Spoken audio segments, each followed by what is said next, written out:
अभी audio video clear है?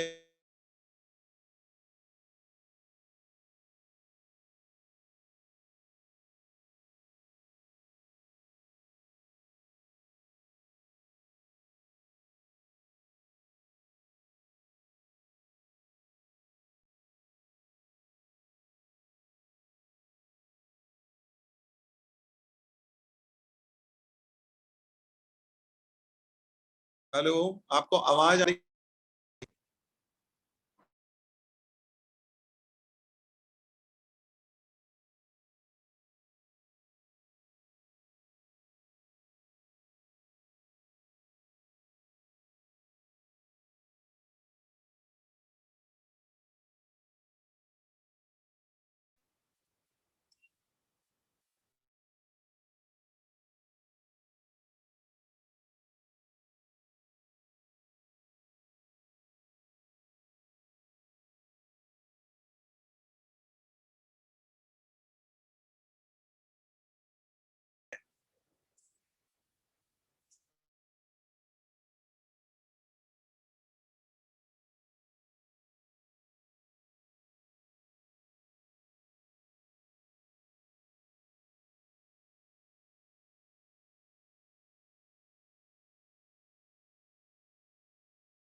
यार ये तुम्हारे क्या प्रॉब्लम है, को सही क्यों नहीं करा लेते यार? लैपटॉप से क्लास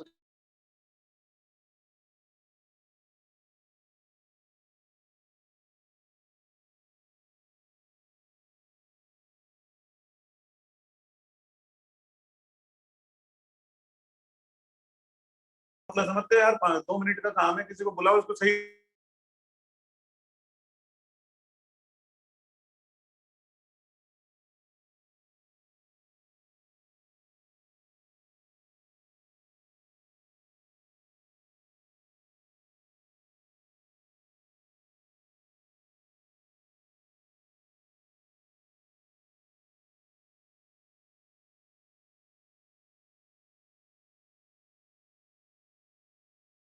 निकल जाता है, तुम लोग कुछ करते नहीं।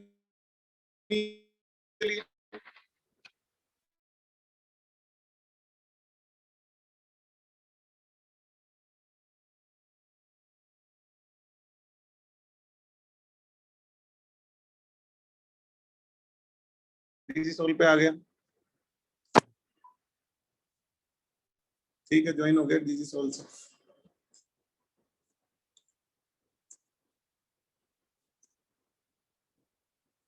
हेलो हेलो, आवाज नहीं जा रही है इसमें, आवाज का कुछ प्रॉब्लम हुआ है, जल्दी जल्दी करो ठीक।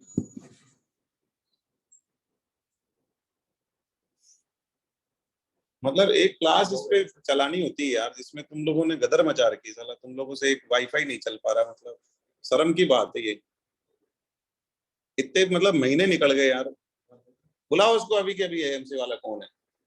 और रिचार्ज कराओ, इसमें क्या मतलब है? इतने दिन हो गए यार, वाईफाई नहीं चल रहा, 50 बार समझा दिया, तुम लोग के समझ में नहीं आ रही।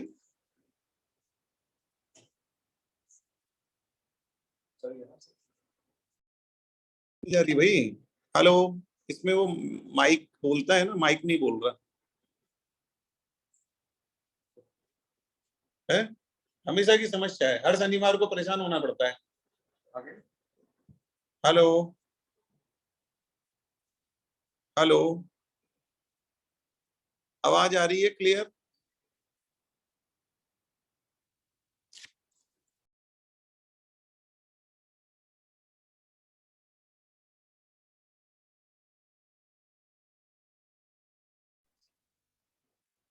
हरे कृष्णा। अब आवाज क्लियर आ रही है क्या आप लोग को? हाँ, देवी साई जी ने लिखा है वॉइस इज क्लियर। चलिए, हरे कृष्ण। देखिए 2.62 और 63 हम पढ़ रहे हैं, पेयर है, पेज नंबर 80 पर आए हैं आप, पेज नंबर 80 पर देखें। पेज नंबर 80 पर 2.62 और 63 हम पढ़ रहे हैं। देखिए, विषयों का चिंतन करने वाले मनुष्य की उन विषयों में आसक्ति पैदा हो जाती है। क्या बोला गया है? विषयों का चिंतन करने वाले मनुष्यों की उन विषयों में आसक्ति पैदा हो जाती है। इसका क्या मतलब होता है? सबसे पहले तो हम समझे विषय क्या होते हैं। देखिए, हमारी 5 इंद्रियां हैं। 5 इंद्रियां हैं हमारी। कौन कौन सी है 5 इंद्रियां? आंख, नाक, कान, जीभ और त्वचा। आंख, नाक, कान और जीभ और त्वचा, ये 5 इंद्रियां हैं। और इन 5 इंद्रियों के 5 विषय हैं। तो 5 इंद्रियों के 5 विषय कौन कौन से हैं? आंख का विषय तो है रूप। रूप का मतलब होता है देखना। तो आंख का विषय है रूप। तो आंख का विषय रूप कैसे है कि भाई आंख को देखना अच्छा लगता है। जैसे किसी को टीवी देखना अच्छा लगता है, किसी को सिनेमा देखना अच्छा लगता है, किसी को मोबाइल देखना अच्छा लगता है, किसी को इस तरीके से ये आंख का विषय है। और आंख को ये देख के बहुत मजा आता है। ठीक है ना? आंख को बहुत मजा आता है कि हाँ बहुत मजा आ गया। तो ये आंख का विषय है। ऐसे ही नाक को गंध अच्छी, जो बढ़िया फ्रेगनेंस, अच्छी खुशबू, अच्छे स्प्रे या फूलों की महक, इस तरीके की नाक को जो है महक लेके, अच्छी खुशबू लेके आनंद की प्राप्ति होती है। ऐसे जीभ है। जीभ का क्या है विषय? रस। जीभ का विषय है रस। रस का मतलब जो खाने में जो चीज में रस आता है, किसी को खट्टा अच्छा लगता है, किसी को मीठा अच्छा लगता है, किसी को नमकीन अच्छा लगता है, किसी को कौन सी मिठाई अच्छी लगती है, किसी को क्या अच्छा लगता है। तो जिसको जो अच्छा लगता है वो उसके जीभ का रस है। ठीक है? तो आंख, नाक, कान, जीभ और त्वचा, ये हमारे क्या है? 5 इंद्रियां हैं और इनके 5 विषय हैं। विषय पर हमने चर्चा करी। विषय क्या है? रूप, रस, गंध, शब्द। कान को क्या अच्छा लगते हैं? शब्द या ध्वनि। ठीक है, शब्द। और त्वचा को क्या अच्छा लगता है? स्पर्श। त्वचा का विषय क्या है? स्पर्श। तो ऐसे हमारी 5 इंद्रियां, इसके 5 विषय होते हैं। अब क्या होता है? जो विषयों का चिंतन करता है। अब विषयों का चिंतन कैसे होता है? देखिए, विषयों का चिंतन ऐसे होता है कि किसी व्यक्ति को मान लीजिए रसगुल्ला अच्छा लगता है, तो वो क्या करेगा कि भाई रसगुल्ला मिल जाए, तो मुझे वो रसगुल्ले के बारे में सोच रहा है। तो ये विषयों का चिंतन हो रहा है। किसी को पिक्चर देखना अच्छा लगता है, तो उसको वो पिक्चर के बारे में सोच रहा है कि मैं तो पिक्चर देखने जाऊंगा, ये वाली पिक्चर नहीं आई है, वो पिक्चर के बारे में सोच रहा है। ठीक है? या कोई नई वेब सीरीज आई है, अरे वेब सीरीज बहुत बढ़िया आती है, तो मैं नई वेब सीरीज देखूंगा। तो ये उसका क्या हो गया? विषय हो गया। तो पिक्चर के बारे में सोच रहा है। तो कोई किसके बारे में सोच रहा है? कोई रसगुल्ले के बारे में सोच रहा है, तो उसका जीभ जो है, वो जो उसका विषय है रस, उसको उसका चिंतन कर रहा है। वो रस का चिंतन कर रहा है। उसको खाने को जो चीज मिलने वाली उसका चिंतन कर रहा है। देखने को जो चीज मिलने वाली जिससे उसको मजा आएगा उसका चिंतन कर रहा है। तो जो भी चीज से मजा आने वाला है कि नहीं, इसमें तो बहुत मजा आता है मेरे को, पिक्चर देख के तो बहुत ही मजा आता है मेरे को, तो वो चीज का उसको क्या है ना, चिंतन करना। इसको कहा है विषयों का चिंतन। 5 इंद्रियां होती है, उनके 5 विषय होते हैं। ठीक है ना? इसमें लिखा हुआ नहीं 5 इंद्रियां, आगे आएंगी डिटेल से। आप लिखना चाहें तो लिख लें। आंख, नाक, कान, जीभ और त्वचा। आंख, नाक, कान, जीभ और त्वचा, ये हमारी 5 इंद्रियां होती है। और इन पांचों के जो विषय हैं वो होते हैं। तो अब हम बात कर रहे हैं, तो इन विषयों का जो है चिंतन जो व्यक्ति करता है, वो सोचता है मुझे ये खाने को मिल जाए, मुझे देखने को मिल जाए, मतलब वो सोचता है कि मुझे ये मिल जाए, मुझे ये मिल जाए, इससे मुझे आनंद आता है, इसमें मुझे मजा आता है। ठीक है? तो वो विषयों के बारे में चिंतन करता रहता है। तो उससे क्या होता है? उसके विषयों में आसक्ति पैदा हो जाती है, मतलब उसका लगाव हो जाता है। अब वो आप पिक्चर के बारे में सोचे जाओगे, मान लो कोई नई पिक्चर आई है ना, और आप सोच रहे हैं जैसे KGF 2 आई है, तो मेरे को KGF 2 देखनी है। वो तो काफी पुरानी हो गई, लेकिन ठीक है, जब आई थी, जब कि नहीं मुझे तो ये पिक्चर देखनी है, तो कोई भी नई पिक्चर आई है तो आप उसके बारे में सोच रहे हैं, उसके बारे में सोच रहे हैं, तो क्या होगा? आपका लगाव हो जाएगा कि नहीं भाई बहुत ही बढ़िया है, बहुत बढ़िया है, बहुत बढ़िया, बहुत जनों से सुना है। ऐसे कोई खाने की चीज है, कोई मिठाई है, तो हमारे को बहुत अच्छी लगती है, तो उसके बारे में आप सोच रहे हैं सोच रहे हैं सोच रहे हैं सोच रहे हैं, तो क्या होगा, आसक्ति हो जाती है। विषयों का चिंतन करने से क्या हो जाएगी, आसक्ति हो जाएगी, हमारे को उसमें लगाव हो जाएगा। फिर आसक्ति से कामना पैदा हो जाएगी। अब उसमें लगाव होगा तो हमारी इच्छा होगी कि वो, कामना का मतलब हमारी अंदर से इच्छा हो जाएगी, नहीं अब तो वो काम करना ही है, अब तो उस काम को करने में मजा आता है, वो वाला काम हमको करना ही है, चाहे वो हमें रसगुल्ला खाना हो, चाहे पिक्चर देखनी हो। इसी तरीके से बहुत एग्जाम्पल है, ठीक है। तो वो काम करने से हमें मजा आता है, तो वो काम हमको करना ही है, तो कामना क्या होती है, पैदा हो जाती है। तो विषयों का चिंतन कहाँ से स्टार्ट हुआ, विषयों का चिंतन करेंगे तो उसमें हमारा लगाव हो जाएगा, आसक्ति हो जाएगी, हमारा मन उसमें जाएगा, और फिर हम, हमारी क्या होगी, कामना होगी, नहीं अब मैं उस चीज को करूं, अब मैं रसगुल्ला खाऊंगा ही, अब तो मैं पिक्चर देखूंगा ही, मेरी कामना हो गई और मेरे मन में इच्छा जाग गई, उसकी इच्छा जाग गई कि नहीं मेरे को तो ये काम करना है, तो उससे कामना पैदा हो गई। तो विषयों का चिंतन किया तो उससे विषयों में लगाव हुआ, लगाव होने से हमारी कामना पैदा हो गई कि हमें आपको काम करना ही है, जिससे हमें मजा आने वाला है। उसके बाद में कामना में बाधा लगने से क्रोध पैदा हो जाएगा। अब क्या हुआ, कामना हो गई हमारी, अब उसमें कोई किसी ने बाधा डाली। अब जो दुनिया में आपको मान लो पिक्चर देखने का मन है और किसी ने आपको पिक्चर देखने से रोक दिया, तो क्या होगा, आपको क्रोध आएगा। आपको कोई मोबाइल देखने में आपको मजा आता है, किसी ने मोबाइल देखने से रोका, आपको क्रोध आएगा। आपको टीवी देखने में मजा आता है, आपको टीवी देखने से रोका किसी ने, तो आपको क्रोध आएगा, क्रोध आ जाएगा, तुरंत क्रोध आ जाएगा, आपको जोर से क्रोध आएगा कि क्यों मेरे को टीवी क्यों नहीं देखने दे रहे, मेरे को पिक्चर क्यों नहीं देखने दे रहे, मेरे को ये चीज खाने क्यों नहीं दे रहे, मेरे को ये क्यों नहीं करने दे रहे, मतलब जो भी है, ठीक है ना। तो वो मुझको क्यों नहीं करने दिया जा रहा, जिस काम में मेरे को मजा आ रहा है उस काम से कोई रोके ना आपको, तो आपको गुस्सा आएगा, आपको क्रोध आ जाएगा। क्रोधित होने पर क्या हो जाता है, सम्मोहित हो जाता है व्यक्ति, मतलब मूड हो जाता है वो, मतलब मूड का मतलब बेवकूफ, मतलब मूर्ख। तो वो क्रोध आने पर व्यक्ति क्या होता है, मूर्ख हो जाता है। मूर्ख का मतलब समझते हैं, मूर्ख का मतलब इसमें सेंस नहीं होता ना, उस तरीके की पोजीशन हो जाती है। और मूड होने से क्या है, स्मृति भ्रष्ट हो जाती है। अब क्या होगा, क्रोध आया, क्रोध आते ही हम मूर्ख बन गए, मूड बन गए हैं, और फिर उससे क्या हुआ, हमारी क्या हो गई, स्मृति नष्ट हो गई। स्मृति नष्ट होने का मतलब अब हम भूल गए कि हम कौन है, हम पढ़े लिखे हैं, हम कहाँ खड़े हैं, सबके सामने खड़े हैं, क्या बोल रहे हैं, किसको बोल रहे हैं, कुछ पता नहीं है। स्मृति हमारी हो गई खत्म, हम भूल गए सब। क्रोध आता है ना, तब हम भूल जाते हैं किसको बोल रहे हैं, क्या बोल रहे हैं, कहाँ खड़े हैं, क्या हो रहा है, मैं कौन हूँ, मैं क्या हूँ, सामने जो है वो कौन है, वो सब भूल जाता है व्यक्ति, ठीक है। स्मृति उसकी भ्रष्ट हो जाती है। स्मृति भ्रष्ट होने से क्या होगा, उसकी बुद्धि काम करना बंद कर देती है।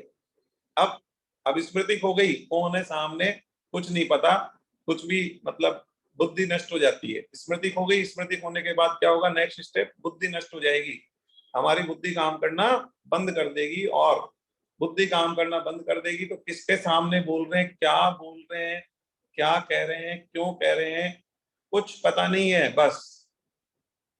और ज्यादा हमें क्रोध आ रहा है, कोई मारपीट करना शुरू कर दे रहा है, वो उसको ये नहीं पता, उसकी बुद्धि भ्रष्ट हो चुकी है, उसको ये नहीं पता कि क्यों कर रहा हूँ, इसका परिणाम क्या होगा, ये तो बहुत गलत हो रहा है, मतलब कुछ नहीं पता उसको। उसको उसकी जिस चीज की कामना थी, उसकी इच्छा पूरी करनी थी उसको, बस उससे किसी ने रोका, रोकते ही क्या हुआ, उसको गुस्सा आया, गुस्सा आने से क्या हुआ, मूर्ख बन गया वो, और उसकी स्मृति नष्ट हो गई।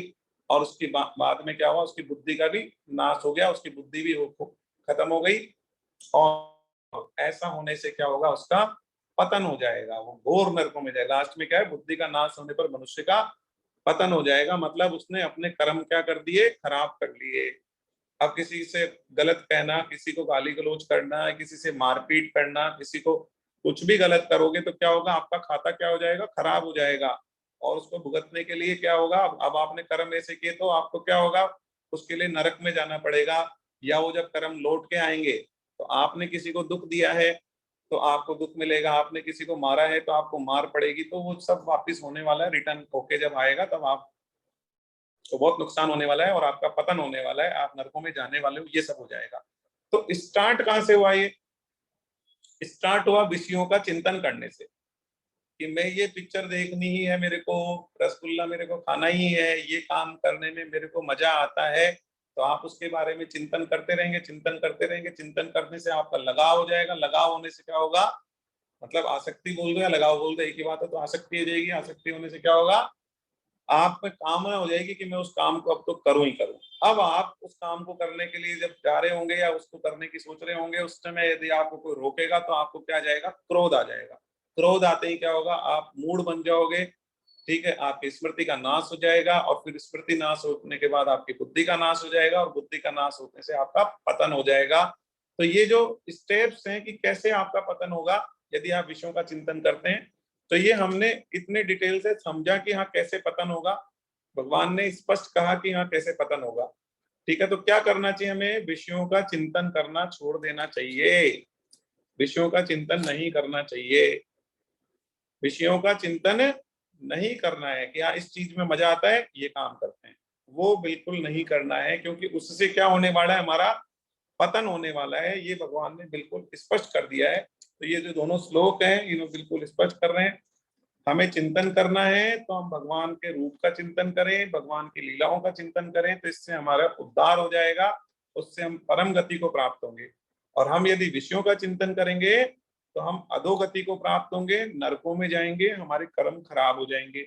इसलिए विषयों का चिंतन नहीं करके किसका चिंतन करना है, हमको भगवान का चिंतन करना है। ये यहाँ पर स्पष्ट स्पष्ट यहाँ पर ये चीज बताई जा रही है। चलिए अब आगे बढ़ते हैं। 2.64 और 65, पेज नंबर 81 पर 2.64 और 65 है। परंतु वशीभूत अंतःकरण वाला कर्म योगी साधक, वशीभूत अंतःकरण वाला मतलब जिसने अपने अंतःकरण को क्या कर लिया, वश में कर लिया है, राग द्वेष से रहित अपने वश में की हुई इंद्रियों के द्वारा विषयों का सेवन करता हुआ अंतःकरण की निर्मलता को प्राप्त हो जाता है। देखो क्या कहा गया कि जो जिनका अंतःकरण वश में है, जिनका अंतःकरण वश में है, उनका, जिनका अंतःकरण वश में है उनके लिए कहा गया कि वो यदि विषयों का मतलब वो यदि विषयों को भोगते भी हैं तो भी कोई नुकसान नहीं होता, बल्कि उनका अंतःकरण निर्मल हो जाता है। तो अब आप बोलेंगे सर विषयों को भोगने से अंतःकरण निर्मल कैसे हो जाएगा? बिल्कुल हो जाएगा, क्योंकि हम यदि विषयों में राग नहीं रखेंगे और राग द्वेष से रहित होकर यदि विषयों को हम भोगते भी हैं तो हमारा अंतःकरण शुद्ध होता है। कैसे एग्जाम्पल देता हूँ। एक बार की बात, एक साधु महाराज थे, तो क्या हुआ, भोजन के लिए वो बैठे तो उनको क्या हुआ, भोजन में मिठाई भी दी गई, तो उन्होंने मना कर दिया कि नहीं साहब मैं मिठाई नहीं खाता हूँ, मैं तो, मेरे को तो नॉर्मल रोटी सब्जी या दाल रोटी दे दो। तो दाल रोटी उनको दे दी गई, साथ में उनको मिठाई के लिए बहुत आग्रह किया। तो ठीक है, उन्होंने कहा भाई ठीक है आप इतना आग्रह कर रहे हो, कोई बात नहीं आप मिठाई दे दो। तो रसगुल्ला, उनको एक रसगुल्ला दे दिया गया, ये लो जी ये रसगुल्ला लो। अब उन्होंने क्या करा उस रसगुल्ले का, अब वो रसगुल्ला उन्होंने ले लिया और क्या करा, उसको दाल में डाल दिया। आप बोलेंगे कि दाल में रसगुल्ला डाल दिया? हाँ दाल में रसगुल्ला डाल दिया और रसगुल्ला खा गए, वो दाल दाल में डाल के खा गए। तो सबने बोला महाराज ये क्या कर रहे हो आप, रसगुल्ले को दाल में डालोगे तो उसका तो स्वाद ही नहीं आएगा, या वो तो मिक्स हो गया सिस्टम।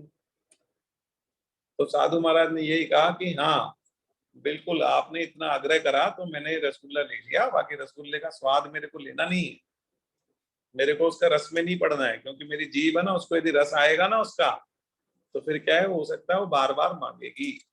इसलिए आपका आग्रह था तो मैंने ठीक है रसगुल्ला खा लिया, ठीक है। तो इस तरीके से उन्होंने जैसे रसगुल्ला खाया भी तो उनका कोई मन नहीं है, कोई रस नहीं है, ठीक है खा लिया उन्होंने। तो इस तरीके से क्या है कि यदि हम उसमें कोई मन नहीं है, राग द्वेष से रहित होकर, और सामने वाला बहुत ही आग्रह कर रहा है, तो उसको बात रखने के लिए या कोई हमारे कर्तव्य का पालन होना है, ठीक है, मान लीजिए कोई प्रसाद है वो हम पा रहे हैं, तो वो सब चीज के लिए यदि हम पाते भी हैं, भोगों को भोगते भी हैं, तो भी क्या है, यदि हमारा मन नहीं है, हमने अपने अंतःकरण को वश में कर लिया है, तो उससे हमारा मन निर्मल ही होगा। कैसे निर्मल होगा? ऐसे निर्मल होगा कि अब रसगुल्ला उन्होंने खा लिया और मिल भी रहा उनको, और खूब रसगुल्ला मिल रहा है, पर ठीक है, उन्होंने अपने अंतःकरण को वश में कर लिया। अब उसके बाद में वो खा भी रहे हैं, तो उनका मन नहीं है, मिल गया तो खा लिया, नहीं मिला तो नहीं खाया। कभी वो सोचेंगे नहीं, कभी चिंतन नहीं चलेगा उनके मन में कि मैं रसगुल्ला खाऊं, रसगुल्ला, क्योंकि उन्होंने तो रसगुल्ला खा लिया और दाल में डाल के खा लिया, या बिना स्वाद लिए खा गए, या वैसे खा गए कि कोई बिना मन से खा गए तो खा गए। ठीक है, तो वो उससे क्या होगा, उनको ये लगेगा कि रसगुल्ला कुछ भी नहीं है, मेरे को जरूरत ही नहीं, कभी जिंदगी में दोबारा से रसगुल्ला लेने की जरूरत ही नहीं। ये तो एक एग्जाम्पल है, बहुत सारी चीजें, कोई कोई भी चीजें। तो इस तरीके से यहाँ पर यदि हम भोगते हैं और अंतःकरण को हमने वश में कर लिया है, और किसी के आग्रह पे या किसी कर्तव्य पालन के लिए या इसकी वजह से हम यदि भोगते भी हैं, तो अंतःकरण निर्मल ही होता है, क्योंकि वो भोगते हैं, रस उसमें लेते नहीं है, तो कभी आपको उस चीज की इच्छा नहीं होने वाली है। आप जब रस लेते हो ना, मजे ले लेके खाते हो ना, अरे वाह मजा आ गया, ये चीज खाने को मिलेगी, वो बहुत ही आनंद आएगा। ठीक है, अच्छा, ये चीज देखने को मिलेगा, बहुत ही आनंद आएगा। तो वो जो बहुत ही आनंद आएगा, और फिर जब आप उस चीज को देख भी रहे हैं तो बहुत आनंद ले लेके देख रहे हैं, या कुछ खा भी रहे हैं तो बहुत आनंद ले लेके खा रहे हैं, कुछ भी कार्य कर रहे हैं तो बहुत आनंद ले लेके कर रहे हैं ना, जो भी भोगों का भोग रहे हैं, तो फिर आपका ये जो पतन जो है वो होने वाला है, क्योंकि आपको फिर वो याद आएगी, आप विषयों का चिंतन चलेगा, चिंतन चलेगा तो पूरा आपका पतन होना तय। तो यहाँ पर यही कहा गया है कि यदि अंतःकरण वश वाला व्यक्ति जो राग द्वेष से रहित हो, राग का मतलब हमको रस नहीं ले रहे किसी भी तरीके का, उसमें खा रहे हैं पर रस नहीं है, रस बुद्धि नहीं है हमारी, हम बिल्कुल निवृत्त बुद्धि से खा रहे हैं कि ठीक है खा लो, कर्तव्य का पालन करना है खा लो, किसी को आग्रह कर रहा है ज्यादा तो चलो खा लो, लेकिन कोई उसमें रस नहीं ले रहे हम लोग, कोई उसमें मन नहीं। राग का मतलब क्या है? वही रस। ठीक है, तो राग द्वेष से रहित होकर हम क्या कर रहे हैं, अपने वश में, इंद्रियां जो वश में है, उसके बाद में हम यदि विषयों का सेवन भी कर रहे हैं, तो उससे तो बल्कि और निर्मलता होगी। कि कोई रसगुल्ला कभी नहीं खाया तो उसको हो सकता है इच्छा हो जाए, लेकिन जो रोज खा रहा है, कभी दाल में डाल के खा रहा है, कभी वैसे फटाफट से खा रहा है कि इसका रस नहीं आना चाहिए, खूब खा लिया उसने, तो खा भी लिया और उसका रस भी नहीं ले रहा हो, तो उसका मन तो बिल्कुल साफ हो जाएगा ना कि रसगुल्ला खाना ही नहीं है, कभी क्या जरूरत है, मैंने तो इतनी बार खा लिया, मैंने तो कोई रस लिया भी नहीं, मेरे को रस चाहिए भी नहीं। तो उसका मन ज्यादा निर्मल हो जाएगा, बजाय कि जिसने कभी नहीं खाया तो उसके फिर भी मन में आ सकते कि यार पता नहीं कैसा होता है, तो बहुत ही ज्यादा बढ़िया होता होगा, मैंने तो खाया ही नहीं। ठीक है, तो जो अपने राग और द्वेष से रहित होकर अपने मन को वश में कर कर, भगवान कह रहे हैं जो मन को वश में करके, और यदि आप भोगों को भोग भी लेते हैं ना, तो उससे आपके मन के उससे क्या होगा, आपका मन निर्मल ही होगा, उससे आपको कोई नुकसान नहीं होगा, निर्मलता को प्राप्त हो जाता है। अंतःकरण की निर्मलता प्राप्त होने पर साधक के संपूर्ण दुखों का नाश हो जाता है। अब उसका अंतःकरण निर्मल हो गया, मतलब उसका मन जो है निर्मल हो चुका है, कि अब उसे कुछ नहीं देखना है, कोई पिक्चर नहीं देखनी है, उसको कोई रसगुल्ला नहीं खाना है, कोई मिठाई नहीं खानी है। ठीक है, और भी उसको कोई ऐसा कार्य नहीं करना है जिससे उसकी इंद्रियों को भोगने को मिले या उसकी इंद्रियों को सुख मिले, ऐसा कोई कार्य उसको नहीं करना है। तो उसको कभी दुख होएगा ही नहीं, उसके दुखों का नाश हो जाएगा। क्यों? क्योंकि दुख क्या होता है? दुख यही तो होता है कि भाई देखो, हमको है ना, जो कोई पिक्चर देखने से रोक रहा है तो हम दुखी हो गए, हमें कोई बढ़िया खाना खाने से रोक रहा है तो हम दुखी हो गए, हमें कोई क्रिया करने से, किसी भी तरीके की क्रिया से रोक रहा है तो हम दुखी हो गए, किसी भी तरीके से कोई जिस चीज में हमको मजा आ रहा है उस चीज को हमको रोक रहे हैं तो हम क्या हो गए, दुखी हो गए। अरे तो जब आपके इंद्रियों के जो विषय हैं उनसे आप ऊपर ही उठ गए हैं, तो फिर आप दुखी हो गए नहीं ना, दुखी किस चीज को हो गए? आपको कोई विषय चाहिए ही नहीं, जैसा खाना मिल गया वैसे खुश हैं, जैसे कपड़े मिल गए वैसे में खुश हैं, जो हो रहा है सब बढ़िया हो रहा है, और आप प्रसन्न है, अति प्रसन्न है। तो जब आप अति प्रसन्न है तो दुख क्या चीज का होएगा?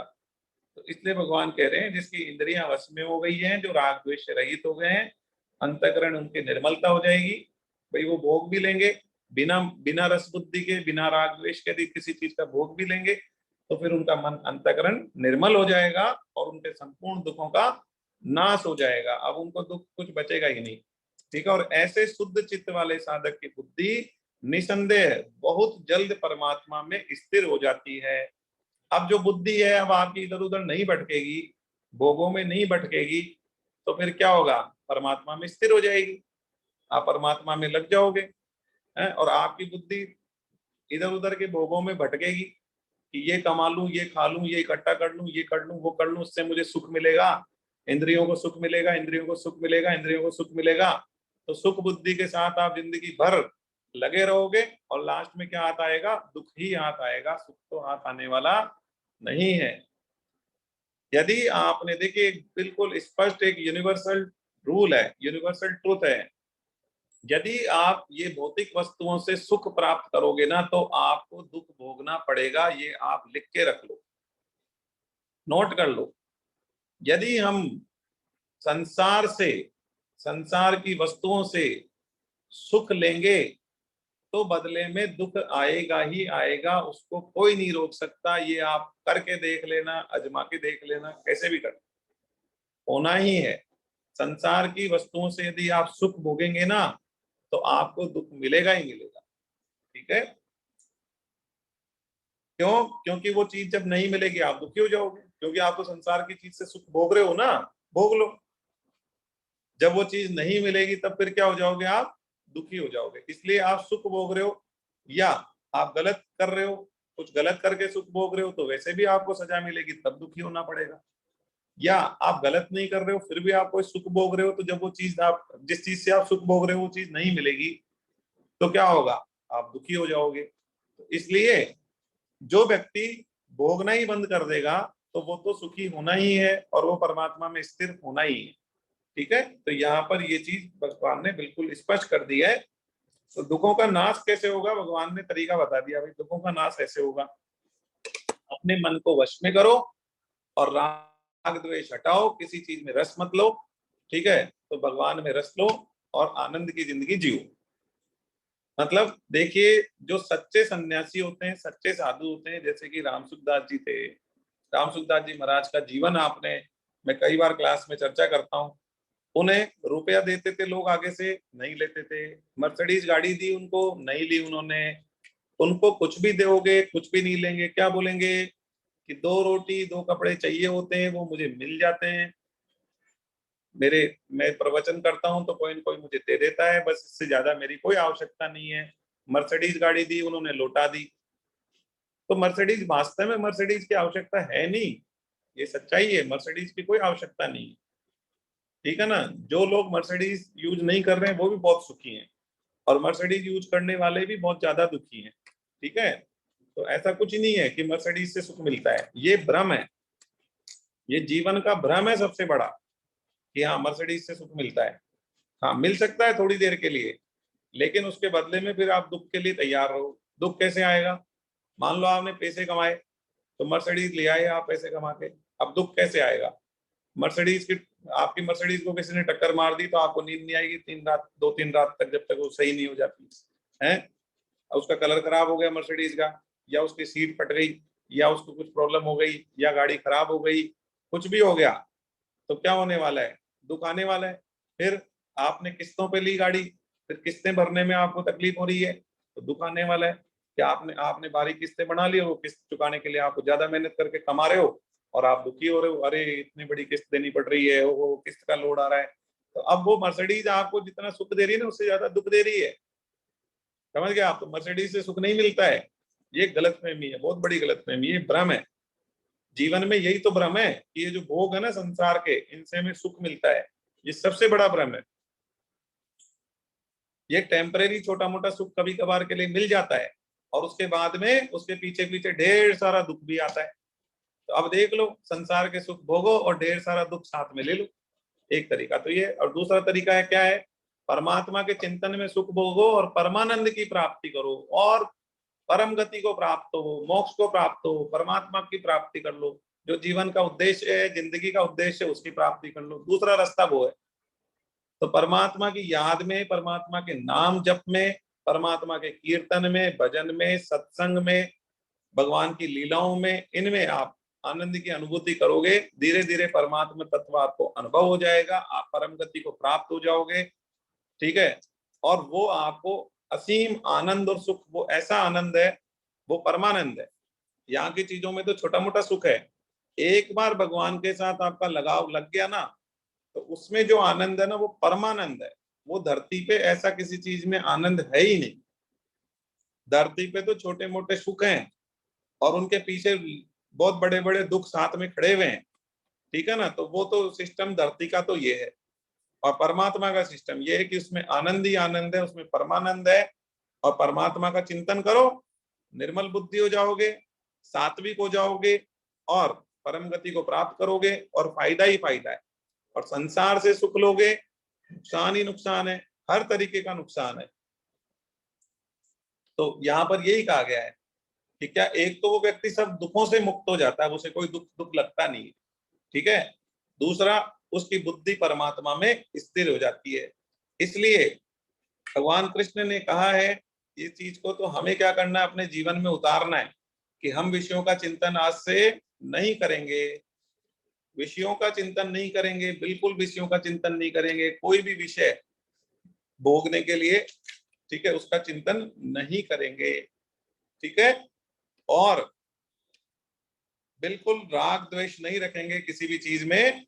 और फिर भी यदि हमें कोई भोग मिल रहा है तो राग द्वेष से रहित होकर, ठीक है, किसी चीज को हम भोग भी रहे हैं तो राग द्वेष से रहित होकर उसको भोगेंगे, तो हमें और ज्यादा निर्मलता की प्राप्ति होती जाएगी। और अगर हमें कुछ चाहिए ही नहीं संसार से, हमें कुछ नहीं चाहिए, कुछ नहीं चाहिए, कुछ नहीं चाहिए, हमारा मन निर्मल होता जाएगा, हमारे सारे दुखों का नाश हो जाएगा और परमात्मा में हमारी बुद्धि स्थिर हो जाएगी।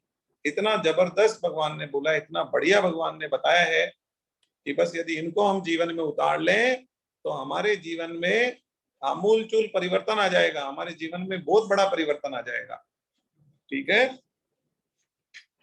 आगे बढ़ते हैं। 2.66 पे आए, पेज नंबर 82। 2.66 पे देखिए, जिनके मन इंद्रियां संयमित नहीं है।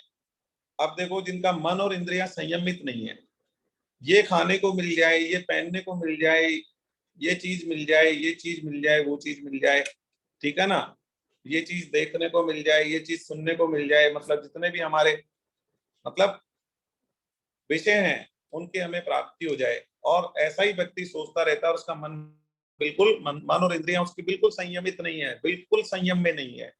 ऐसे व्यक्ति का क्या होगा, उस व्यक्ति की व्यवसायित्मिका बुद्धि नहीं हो सकती। व्यवसायित्मिका बुद्धि क्या होती है, हमने पढ़ा था, व्यवसायित्मिका बुद्धि क्या होती है, निश्चय बुद्धि। व्यवसायित्मिका बुद्धि का मतलब होता है निश्चय बुद्धि, दृढ़ निश्चय वाली बुद्धि कि मुझे परमात्मा की प्राप्ति करनी है, ये मैंने दृढ़ निश्चय कर लिया। 2.41 में आया था ना, व्यवसायित्मिका बुद्धि क्या होती है, दूसरे अध्याय के 41वें श्लोक में हमने पढ़ा था। व्यवसायित्मिका बुद्धि होती है निश्चय बुद्धि, मतलब हमने निश्चय कर लिया है कि हमें भगवत प्राप्ति करनी है, ठीक है, हमें हमारे जीवन का उद्देश्य है भगवान की प्राप्ति, उस तक पहुंचना है। तो जो हमारे जीवन का लक्ष्य है उस तक पहुंचने की हमने निश्चय बुद्धि कर ली। तो वे कह रहे हैं भाई, जिनकी इंद्रियां संयमित नहीं है ना, वो निश्चय बुद्धि नहीं हो सकते, उनकी बुद्धि निश्चय बुद्धि हो ही नहीं सकती, ठीक है। जैसे मैंने विद्यार्थी का भी एग्जाम्पल है, कोई विद्यार्थी है, उसने तय कर लिया कि मुझको क्या करना है, पढ़ाई करनी है ना, और उसने निश्चय कर लिया कि मुझे कोर्स पास करना है। अब क्या होगा, यदि उसकी निश्चय बुद्धि है तो वो मन और इंद्रियां उसके संयमित करके रखेगा, जब तो वो अपने लक्ष्य तक पहुंच पाएगा। और नहीं, क्या होगा, वो पिक्चर देखने चला जाएगा, कहीं खाना खाने चला जाएगा, दोस्तों के साथ घूमने चल जाएगा, उसे बातें सुन के मजा आता है तो बातों में लग जाएगा, उसके कानों को रस आता है, उसकी जीभ को रस आता है, उसकी आंखों को रस आता है, तो उसका जो चीज है उसमें लग जाएगा वो। और क्या होगा, वो उसको तो निश्चय बुद्धि नहीं कह सकते ना, जिसकी मन और इंद्रियां संयमित नहीं है वो निश्चय बुद्धि नहीं हो पाएगा। तो इनको संयमित करके ही हम निश्चय बुद्धि हो सकते हैं, भगवान ने कह दिया। तो हमें जीवन में अपने लक्ष्यों तक पहुंचना है तो मन और इंद्रियों को संयमित करना होगा, ये भगवान का स्पष्ट संदेश है। देखिए, एक प्रश्न आता है, बहुत बहुत कई साधकों के मन में आता होगा, मैं तो कहता भी हूँ क्लास में पूछा करो, ठीक है।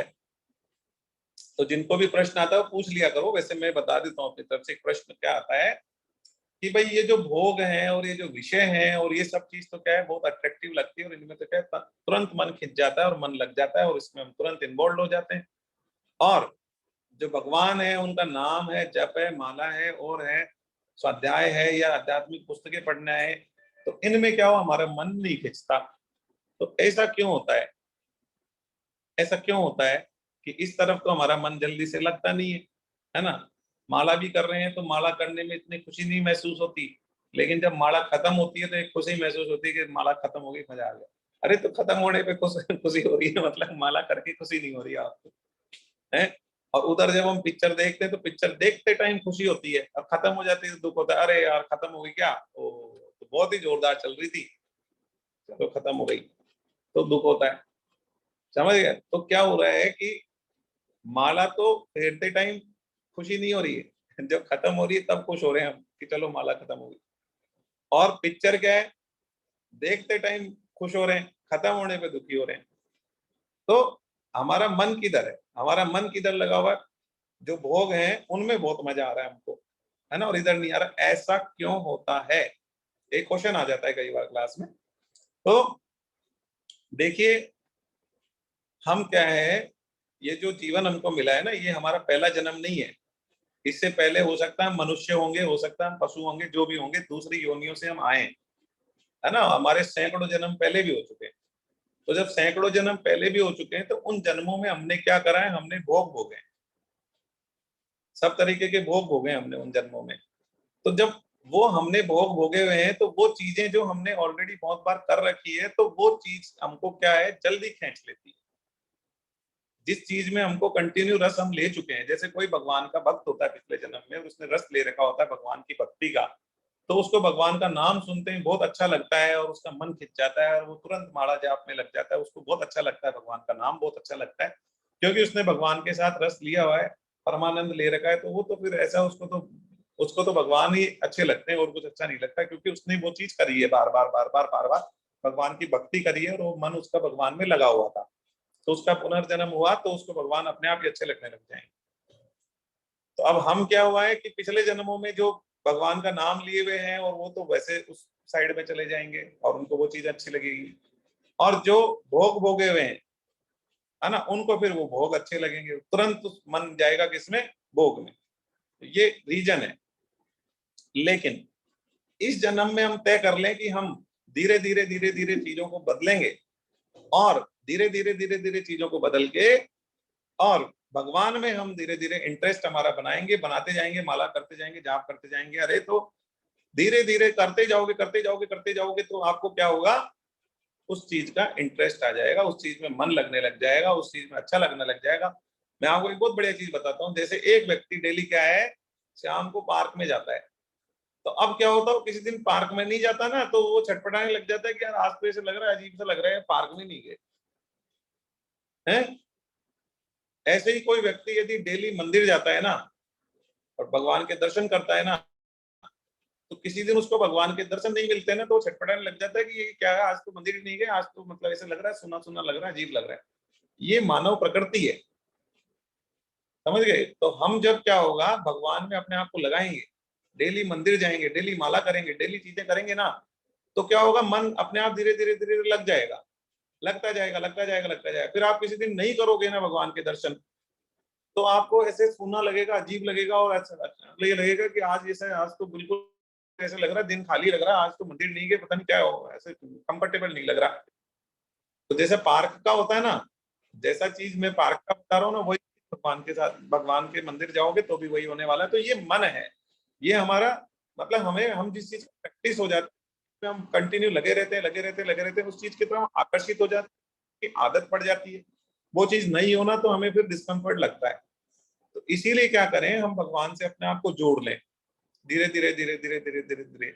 तो क्या होगा, अपने आप हमारा मन भगवान में लगने लग जाएगा। टाइम लगेगा, कोई बात नहीं, क्योंकि हमारे इतने सैकड़ों जन्म हम भोग भोगते हुए आए हैं, है। तो अब इस जन्म में हम तय कर लें कि ये जन्म हमारा कम से कम ऐसा हो जाए कि हमारे को धीरे धीरे धीरे धीरे भगवान में हम जुड़ जाएं, रस आने लग जाए। आप करो माला, शुरू में नहीं आएगा, करे जाओ करे जाओ करे जाओ करे जाओ करे जाओ, टाइम निकलता जाएगा। फिर आप जिस दिन माला नहीं करोगे ना, आपको छटपटाहट होने लग जाएगी कि आज तो मेरी माला ही नहीं करी मैंने, ओ आज तो भगवान का नाम ही नहीं लिया मैंने, मैं तो हरे कृष्ण कृष्ण कृष्ण हरे हरे, हरे राम राम राम हरे हरे। देखिए, ये आपको मैं बता दूं, माला करनी चाहिए, डेली आपको माला करनी है। आप 4 माला का नियम बनाओ कि 4 माला मेरे को करनी है। जो माला होती है उसमें 108 होते, सबको पता है, ठीक है। 108 बार आपको ये मंत्र बोलना है, एक माला हो जाएगी। ऐसे आपको 4 माला करनी है, मंत्र है हरे कृष्ण कृष्ण कृष्ण हरे हरे, हरे राम राम राम हरे हरे। इसका आप जितना जाप करोगे ना, उतना भगवान की विशेष कृपा आपको मिलने वाली है। ये मंत्र जो है कली संस्करण उपनिषद में दिया हुआ है। कलयुग का जो ये मंत्र को करता है, उस पे कलयुग का प्रभाव खत्म हो जाता है, कलयुग उसको खींचता नहीं है, कलयुग का प्रभाव खत्म होने लग जाता है। तो आप ये मंत्र को करेंगे ना, तो कलयुग का प्रभाव आप पे से खत्म होने लग जाएगा और आपका मन भगवान में लगने लग जाएगा, भगवान की विशेष कृपा और आशीर्वाद आपको मिलने लग जाएगा। इसलिए आप तय कर लो कि माला तो करनी ही है, चाहे कुछ भी हो जाए। कम से कम 4 माला करनी है। यदि कोई 16 माला कर रहे हैं तो बहुत ही बढ़िया है, इसकी कोई बात ही नहीं है। आपका लक्ष्य तो 64 माला तक पहुंचना है कि 64 माला, तो जो गृहस्थ होते हैं ना उनको 64 माला करनी चाहिए। 64 माला में 1 लाख नाम क्रॉस हो जाते हैं। लगभग 4-5 घंटे का समय लगता है, 4-5 घंटे का समय लगता है। हाँ, तो कैसे वो माला, हमें तो समय नहीं मिलता। अरे समय क्यों नहीं मिलता, आप 4 बजे उठिए, 4 बजे से लेके 6 बजे तक माला कर लो 2 घंटे, और फिर शाम को कर लो और 2 घंटे करो। अभी अभी 2 घंटे में 32 माला हो जाती है आराम से, जब हमारी प्रैक्टिस हो जाती है ना तब हो जाती है, अभी तो नहीं होगी शुरू शुरू में। ठीक है, तो आप 2 घंटे में आपसे 16 माला होगी, अभी तो 16 करो। अच्छा 4 माला करो आधा घंटे की, तो आधा घंटा तो दे सकते हैं भगवान के लिए। भगवान ने हमें शरीर दे दिया, भगवान ने हमें सिस्टम दे दिया, भगवान ने सब कुछ दे दिया हमको। अब हमारे पास भगवान के लिए समय नहीं है, तो फिर इसी में जन्म मरण में पड़े रहो। न तो मोक्ष की प्राप्ति होगी, न भगवत प्राप्ति होगी, न कुछ होने वाला है। ठीक है, जो परमात्मा सब कुछ है, संसार को चला रहे हैं, सृष्टि को चला रहे हैं, उनके लिए हमारे पास समय नहीं है। परमात्मा ही सूर्य भगवान है। आगे जब भगवान की विभूतियां आएंगी ना 11वें अध्याय में, उसमें भगवान बोलेंगे सूर्य भी मैं हूँ, चंद्र भी मैं हूँ, कृष्ण भगवान बोलेंगे। तो जो सूर्य है वो भी भगवान ही है, जो सूरज बन के चमक रहे हैं। उससे क्या होता है, उससे सारी सब्जियां और फल तैयार होते हैं। और उससे आपको पता है, अभी सूरज भगवान है जब तक ही तो है ये सृष्टि, नहीं तो क्या होगा, फल सब्जियां सब अनाज वनाज सब होना बंद और सृष्टि खत्म। तो भगवान जो अपना प्रकाश देते हैं, उससे उनकी पत्तियां होती है, उनमें जो क्रिया होती है, उनसे फल फूल बनते हैं, उनसे अनाज बनता है, उनसे हमारा पालन पोषण होता है। तो हमारा पालन पोषण कौन कर रहे हैं, भगवान ही कर रहे हैं। ठीक है, कृष्ण भगवान ही सूर्य बन के चमकते हैं। अरे तो उनके लिए हमारे पास टाइम नहीं है, उनके लिए हमारे पास टाइम नहीं है। हमारे को तो कमाना है ना, पैसा जोड़ना है। क्या करोगे, सुख मिलेंगे, उससे क्या मिलेंगे, सुख मिलेंगे, और फिर सुख के साथ में दुख भी मिलेंगे खूब सारे। तो हमारे को उसके लिए तो बहुत टाइम है, पैसा कमाने के लिए बहुत टाइम है, और लास्ट में उसका कोई यूज नहीं है, वेस्टेज है वो। ठीक है, आप सुख भोगोगे, क्या हो जाएगा। अरे एक व्यक्ति मर्सिडीज में बैठ के 5 किलोमीटर जाना है, उसमें जा रहा है। एक व्यक्ति कोई छोटी गाड़ी में बैठ के जा रहा है, एक व्यक्ति पब्लिक ट्रांसपोर्ट में जा रहा है, और एक व्यक्ति पैदल जा रहा है। तो मैं आपको बता दूं, हो सकता है कि पैदल जाने वाला सबसे ज्यादा सुखी महसूस करे अपने आप को, क्योंकि वो भगवान का नाम लेते हुए भगवान में खो रहा है, आनंद की प्राप्ति करते हुए आराम से जा रहा है, खूब सुख के साथ पहुंचेगा, खूब आनंद आएगा, उसको कोई कमी नहीं होने वाली उसके आनंद में। और जो बस में जा रहा है, उसके भी आनंद में कोई कमी नहीं है, भगवान की माला चल रही है, अंदर जाप चल रहा है, अंदर आनंद की अनुभूति हो रही है, और कब पहुंच गया उसे पता ही नहीं चलेगा, उसे एहसास ही नहीं है सर्दी गर्मी का। तो वो जो स्थिति है ना, वो साधुओं की स्थिति वही होती है।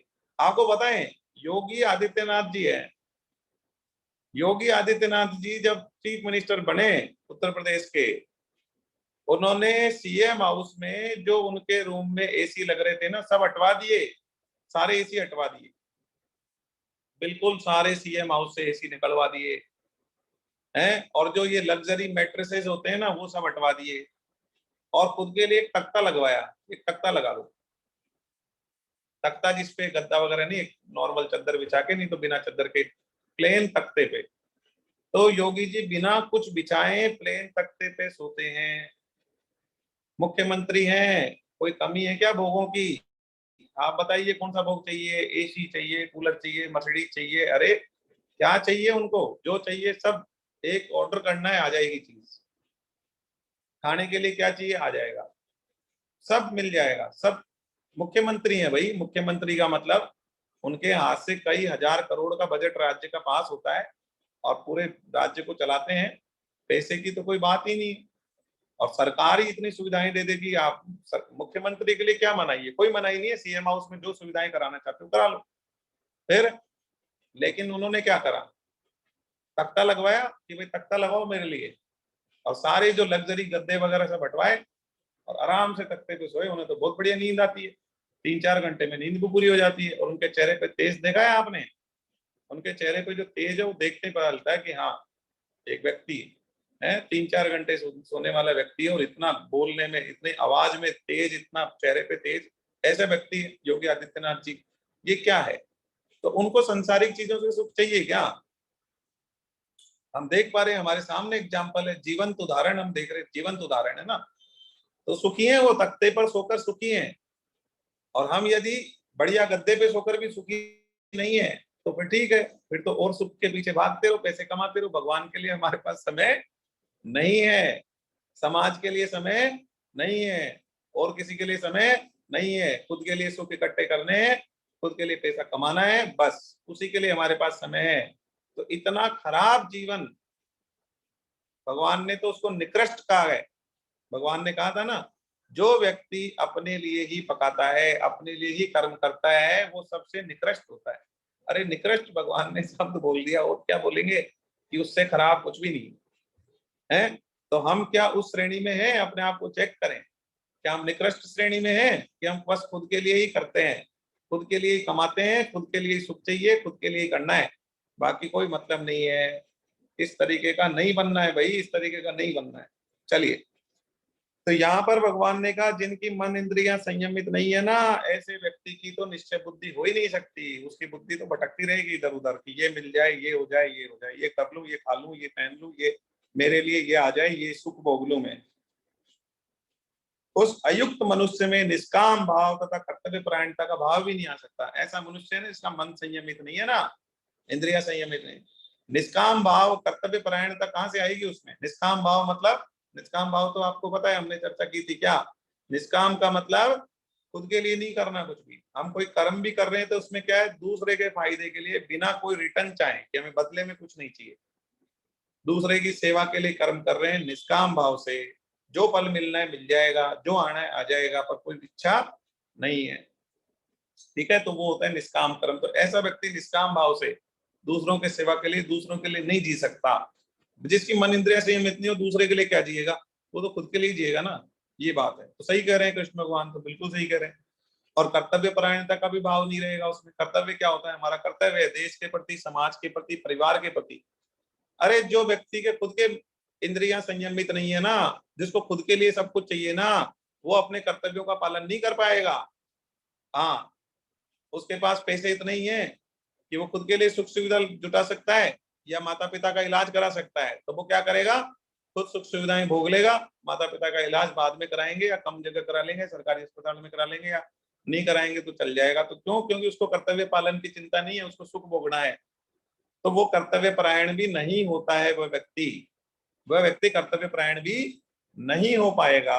और निष्काम भाव होने से, न होने से उसको शांति नहीं मिलेगी। अब किसी व्यक्ति का निष्काम भाव नहीं है ना, तो उसको शांति भी नहीं मिल सकती। कैसे भाई? जिसका निष्काम भाव होगा तो वो शांत रहेगा कि मुझे, अरे मुझे कुछ नहीं चाहिए, मेरे लिए 2 रोटी 2 कपड़े से मेरा काम हो जाता है, जो मिल रहा है एक्स्ट्रा सब बढ़िया। तो ऐसा व्यक्ति तो शांत रहेगा। और जो हाय हाय मेरे को ये मिल जाए, गाड़ी मिल जाए, मर्सिडीज मिल जाए, मकान मिल जाए, खाने को ये मिल जाए, बढ़िया कपड़े मिल जाए, बढ़िया जूते मिल जाए, ये मिल जाए, हाय हाय हाय हाय करेगा ना, अरे वो कहाँ से शांति रहेगी? जिसके मन में निष्काम भाव नहीं है ना, वो कभी उसका मन शांत नहीं रह सकता। बिल्कुल। देखिए भगवान बता रहे कैसे आप, कैसे सुख को प्राप्त करेंगे। ये सही रास्ता है सुख को प्राप्त करने का। निष्काम भाव जो रहेगा उसके मन में शांति रहेगी। ठीक है, और जो निष्काम नहीं रहेगा उसके मन में शांति नहीं रहेगी। फिर शांति रहित मनुष्य को सुख कैसे मिल सकता है? भगवान कह रहे हैं जिसके दिमाग में शांति नहीं है उसको सुख कैसे मिलेगा? जो अशांत है जिसका दिमाग, वो सुखी तो रह ही नहीं सकता। उसके तो हाय तौबा लगी हुई है, अशांत है उसका मन। तो अशांत मन से कोई व्यक्ति को आप अच्छी से अच्छी चीज दे दो, अच्छी से अच्छी व्यवस्था दे दो, तो भी क्या होगा? उसको आनंद आना बंद हो जाएगा, क्योंकि वो हाई तौबा में लगा हुआ है, तो उसको मजा नहीं आएगा, उसको खराब लगेगा।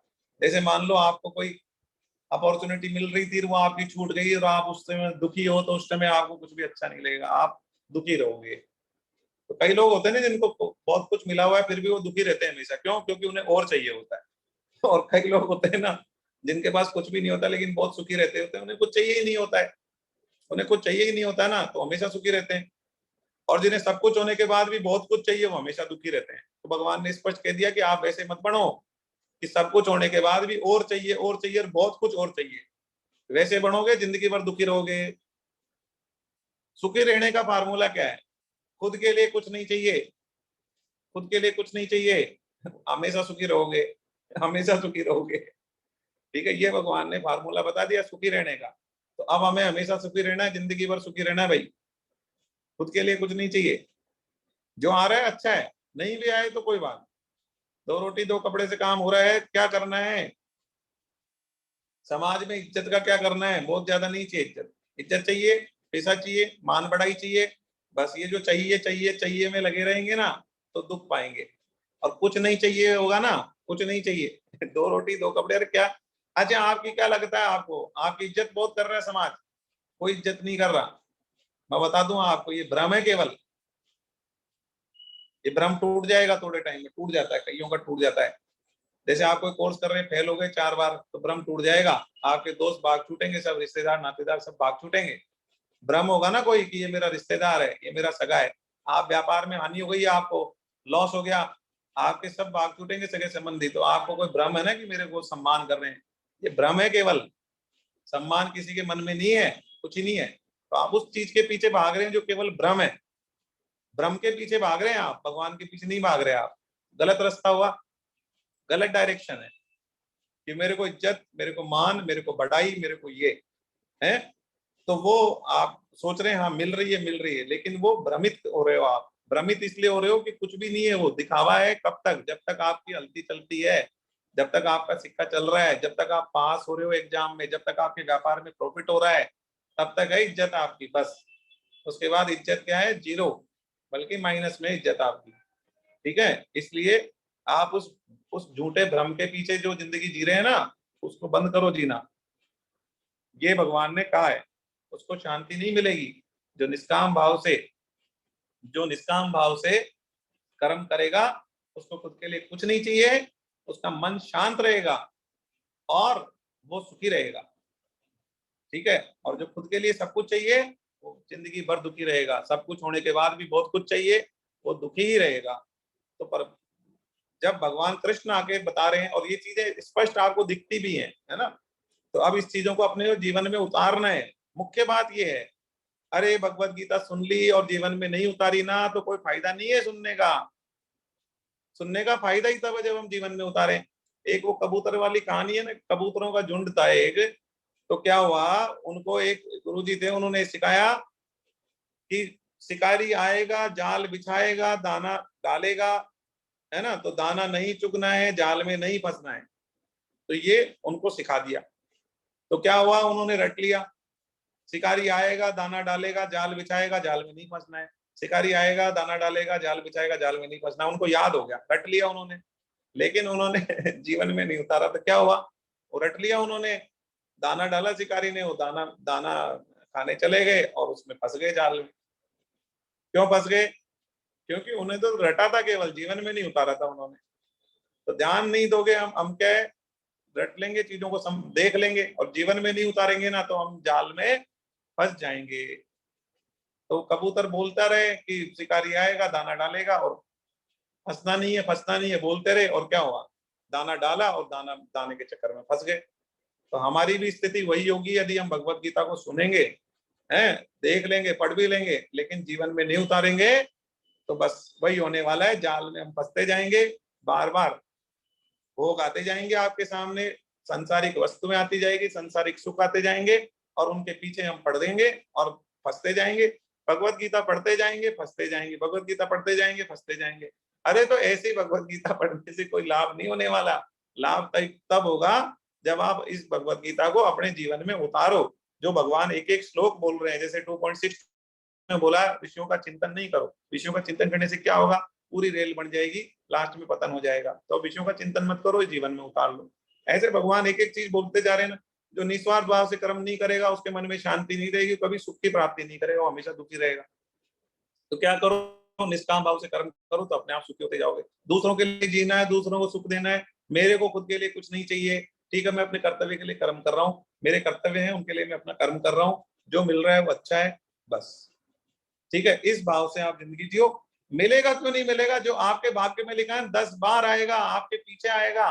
पैसे की क्या बात करते हो आप, कौन सा सुख ऐसा है जो नहीं आएगा। जो आपके भाग्य में लिखा उसको तो कोई छीन नहीं सकता, और जो आपके भाग्य में नहीं है ना उसको कोई लाके नहीं खड़ा कर सकता। ये आप लिख लेना, ठीक है ना। ये प्रारब्ध का विषय है, ये विषय है ना कमाई, ये प्रारब्ध का विषय है। ये जो सुख बुद्धि सुख भोग है ना, ये भोग है ना, ये प्रारब्ध का विषय। भोग ऐसे नहीं मिलते, प्रारब्ध से मिलते हैं। ठीक है, तो प्रारब्ध का जो विषय है उसके पीछे अपना जीवन व्यर्थ नहीं करें।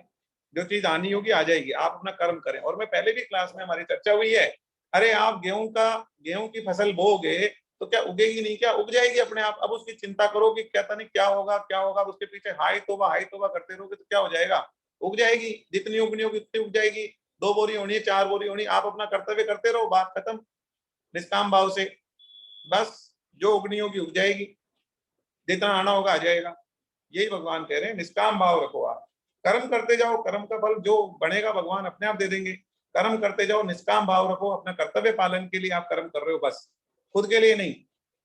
आप अपने माता पिता के लिए कर रहे हो, आप दूसरों के लिए कर रहे हो, समाज के लिए कर रहे हो, देश के लिए कर रहे हो, ठीक है। जो आ रहा है उसमें से जो भी आप ले पा रहे हो आप ले लो, बाकी तो जो एक्स्ट्रा है जितना भी वो सब लगा दो। ये कर लिया ना आपने तो जिंदगी सफल हो जाएगी। आगे बढ़ते हैं 2.67। कारण कि अपने अपने विषयों में विचरती हुई इंद्रियों में से एक ही इंद्रिय है, अरे एक भी इंद्रिय कंट्रोल नहीं हुई ना, 5 इंद्रिय हैं। 5 में से यदि एक भी कंट्रोल, एक से भी कंट्रोल छूटा तो आपका पतन होना तय है। तो कह रहे हैं एक इंद्रिय भी क्या करेगी, मन को अपना अनुगामी बना लेगी। एक इंद्रिय में फंस गए ना आप, तो मन आपका उसमें साथ में अनुगामी बन जाएगा, उसके साथ चला जाएगा। और उसकी बुद्धि भी क्या है, अकेला मन जल में नौका को वायु की तरह उसकी बुद्धि हक लेता है। जैसे जो नौका तैरती रहती है तो हवा चलती है तो क्या होता है, नाव उस हवा के साथ बहती है। ऐसे ही क्या होगा, मन यदि हमारा बह गया तो बुद्धि भी हमारी उसके साथ नहीं बह जाएगी। तो इसलिए सभी इंद्रियों को नियंत्रित, 5 इंद्रियों को नियंत्रित करना जरूरी है। एक इंद्रिय भी हमारी नियंत्रित नहीं रही तो हमारा पतन हो जाएगा। जैसे एग्जाम्पल भी है, जैसे भवरा होता है, उसकी इंद्रिय होती है नाक, गंध। तो भवरे को क्या गंध बहुत अच्छी लगती है, तो गंध के चक्कर में क्या करता है, फूल पे बैठ जाता है। और वो ये भी होश खो देता है कि शाम होने वाला है, वो फूल बंद हो जाएगा और मैं मर जाऊंगा फूल में। बस उस फूल पे बैठा रहता है, फूल शाम को बंद होता है और अंदर ही वो सोचता है भी निकल जाऊंगा निकल जाऊंगा निकल जाऊंगा, इतनी देर में फूल बंद और भंवरा अंदर खत्म। ऐसे ही पतंगा होता है, तो पतंग को क्या अग्नि सुंदर लगती है देख के, तो उसकी सुंदरता के पीछे क्या है, वो पतंगा अग्नि में कूद जाता है और अग्नि क्या करती है, उसके जला के भस्म कर देती है। तो उसकी कौन सी इंद्री थी, आंख। उसको देखने में अच्छा लगता था, बस उसके चक्कर में उसका हो गया स्वाहा। ऐसे भवरा क्या हुआ, उसका नाक, गंध, गंध के पीछे वो फूल में चला गया और फूल बंद हो गया और उसका हो गया काम खत्म। तो एक इंद्री भी है ना हमारी, यदि वो कंट्रोल से बाहर हो गई तो एक इंद्री हमारा पतन कराने के लिए पर्याप्त है। तो 5 हैं तो 5 को कंट्रोल में रखना है, ये यहाँ पर भगवान ने कहा है। तो एक इंद्री भी यदि आपकी कंट्रोल से बाहर हुई तो आपका पतन हो जाएगा। नेक्स्ट पेज पाएंगे 2.68 है, इसलिए हे महाभाव, जिस मनुष्य की इंद्रियों के विषय से सर्वथा वश में की हुई है उसकी बुद्धि स्थिर है। जिस व्यक्ति ने अपनी इंद्रियों के जो विषय होते हैं, रस रूप गंध, ठीक है ना, ये सबसे जिसने वश में कर लिया है उसकी बुद्धि स्थिर बुद्धि होगी। अदरवाइज व्यक्ति स्थिर बुद्धि नहीं हो सकता, उसकी बुद्धि भटकेगी, इधर उधर भटकेगी। ठीक है, अपने लक्ष्य तक नहीं पहुंच पाएगा वो व्यक्ति कभी। स्थिर बुद्धि नहीं होगी तो लक्ष्य तक कैसे पहुंचेगा, ये बताया भगवान ने। आगे 2.69 पेज नंबर 85 ऊपर देखें। संपूर्ण प्राणियों की जो रात है, रात का मतलब क्या है, जो बाकी प्राणी सब किस में लग रहे हैं, परमात्मा से विमुख हो रखे हैं वो और भोगों में लग रखे हैं। तो संपूर्ण प्राणियों की जो रात है, परमात्मा से विमुखता को रात कहा है यहाँ पे। संपूर्ण प्राणियों की जो रात है उसमें संयमी मनुष्य जागता है। ठीक है, जो संयमी मनुष्य होता है क्या, सब लोग तो भोगों में लगे रहते हैं, आपको पता है। तो संयमी मनुष्य सुबह 4 बजे उठ के और भगवान के जाप कर रहा है, सुबह 3 बजे उठ के, तो वो तो काई में लगा हुआ है, भगवत प्राप्ति में। और जो संयमी मनुष्य नहीं है वो क्या करते हैं, वो रात को 12-1 बजे तक जाग रहे हैं, पिक्चर देख रहे हैं, भोगों को भोग रहे हैं, ये या खाना खाने में बढ़िया पार्टी में चले गए हैं, वहां पे कोई होटल में खाना खाने जा रहे हैं, कोई क्या कर रहे हैं, मतलब भोगने में 12-1 बज गए उनको, है ना, और 12-1 बजे भोग भोग के सो रहे हैं, फिर 7 बजे उठ रहे हैं। हो गया पतन, पतन हो गया ना। तो संपूर्ण प्राणियों की जो रात है, जो परमात्मा से विमुखता है, उसमें संयमी मनुष्य जागता है। तो उस टाइम तो क्या है, संयोगी मनुष्य जागता है, वो उसके लिए दिन है। और जिसमें संपूर्ण प्राणी जागते हैं, मतलब भोगों में लगे रहते हैं, भोग संग्रह में लगे रहते हैं, उस तत्व को जानने वाले मनु की दृष्टि में तो रात है। मतलब जो प्राणी भोगों में लगे हुए हैं वो क्या समझ रहे हैं कि यही सब कुछ है, वो उसको दिन समझते हैं, जबकि संयमी मनुष्य की नजर में क्या है, वो रात है, मतलब वो गलत चीज है। ठीक है। और जो बाकी प्राणी है वो भगवान के नाम लेने को क्या समझते हैं, रात समझते हैं। वो तो समझते हैं कि भोगों भोग संग्रह में लगे रहो, बस यही सब कुछ है। ठीक है। तो जो संयमी मनुष्य है वो क्या करते हैं, उसको क्या मानते हैं, रात मानते हैं। उसको क्या मानते हैं, वो रात है। भोग संग्रह क्या है, रात है। तो जो मुनि है, जो जो संयमी मनुष्य हैं, वो उसको रात की तरह मानते हैं। भोग संग्रह में, पदार्थों में, अरे पदार्थों का भोग करके, पदार्थों का संग्रह करके क्या हो जाएगा। एक व्यक्ति है, एक व्यक्ति थे जिन्होंने क्या करा, खूब इकट्ठा कर लिया, ये भी इकट्ठा कर लिया, जमीन ले ली, 3 प्लाट ले लिए, है ना, 2 मकान बना लिए, और पैसा जोड़ लिया, बैंक में बैलेंस इकट्ठा कर लिया, सब कर लिया है। और एक दिन क्या हुआ, बीमार हो गए, अस्पताल में भर्ती हो गए, और डॉक्टर ने कह दिया साहब अब इनका कुछ नहीं हो सकता, इनको ले जाओ। अब ले जाओ तो क्या हुआ, ले जाओ, बात खत्म। अब उसको ये लग रहा है कि साहब मैंने क्या करा, जिंदगी ये जोड़ने में लगा दी, जोड़ लिया, इतना सारा जोड़ लिया, अब क्या जरूरत थी 5 प्लाट, 3 प्लाट लेने की, 5 प्लाट लेने की, 15 प्लाट लेने की, क्या जरूरत थी। अरे एक से ही गुजारा हो जाता ना, एक में रहने की जगह चाहिए थी, आप हो जाता है। वो 15 प्लाट ले लिए। अब वो मर रहा है, वो हाई तौबा कर रहा है, यार इसका पता नहीं, मेरा बेटा तो नालायक है, बेच देगा, खा जाएगा, और ये कोई कब्जा नहीं कर ले। अब वो मर रहा है, पर उसको क्या दिख रहा है कि क्या होगा, क्या होगा। अरे मर रहा है भाई, मर रहा है, छोड़ के जा रहा है तो जाएगा ही, एक दिन सबको ही जाना है। तो वो आदमी बस उसको 15 प्लाट को बनाने में उसने जिंदगी निकाल दी, और लास्ट में क्या लेके गया साथ में, कुछ भी नहीं। यदि उसने कर्म अच्छे नहीं किए तो नरकों में हो जाएगा, वहां नरकों में जाएगा, सजा खाएगा दूसरी योनियों में। अरे एक बहुत जबरदस्त, वो अभी एक प्रभुपाद जी ने एक वाक्य सुनाते हैं आपको। क्या हुआ, एक व्यक्ति था जो एक बहुत बढ़िया आलीशान बिल्डिंग थी, उसके बाहर भीख मांगता था, भीख मांगता था उसके बाद। और वहां का जो गार्ड था ना, उसको कहता था साहब कि मेरे को क्या है, यहाँ पे सोने की जगह दे दो थोड़ी सी।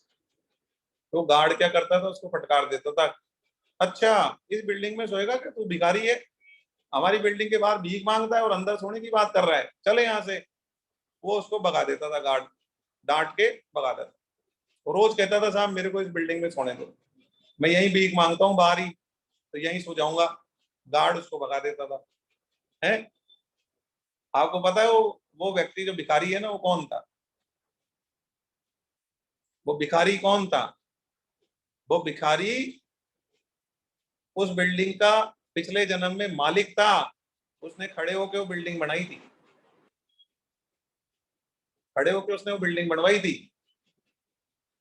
है ना। लेकिन कर्म अच्छे नहीं थे, सुख भोगने के लिए बिल्डिंग बनाई थी उसने, और बड़ी आलीशान बिल्डिंग थी।